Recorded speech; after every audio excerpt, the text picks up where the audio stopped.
د محمد صلی الله علیه وسلم په حق کې تحقیقونکي کس چاو څنګه وژلو ټوله کیسه را سره په همدې ویډیو کې وڅارئ. یو کس چې له ملایانو تنګ ښکاره کېدلو په موټر کې لایف ویډیو کوله. په هغه لایف ویډیو کې محمد صلی الله علیه وسلم ته سپکاوی وکړ. د هغه دا ویډیو په ټولنیزو رسنیو کې په ډیره تیزۍ سره نشر شوه او هغه بالاخره پولیسو ونیولو او په خپرو شوو ویډیوګانو کې ښکاري چې سلګونه خلک د پولیسو مرکز ته ورغلي غواړي چې د پولیسو د مرکز دروازه ماته کړي او یاد کس وژني.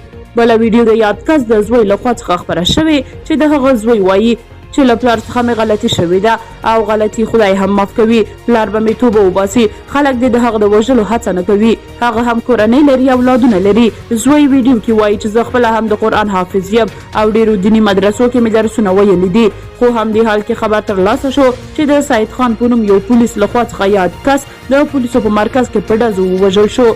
د هغه د وژلو څخه وروسته سلګونه کسان د سید خان کور ته ور روان دي او د هغه پلار ته مبارکي ورکوي چې زوی یې د میړانې ستر کار وکړ. که څه هم عام خلک یو بل ته مبارکي ورکوي او د غوره کار ګڼي، خو بلخوا بیا بعضې عالمان یادګار ناسم ګڼي.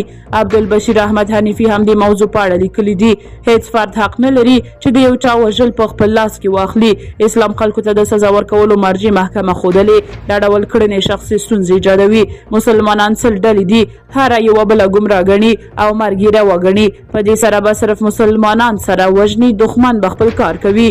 د هر پیغمبر ګستاخي که چا وکړه، محکمه به د توبې وخت ورکوي. که یې وکښل مرګ یې جایز نه دی، که نه یې بیا دی. حتی که نعوذ بالله که خدای ته څوک ښکنځل وکړي هم چې توبه وباسي، مرګ یې روا نه دی.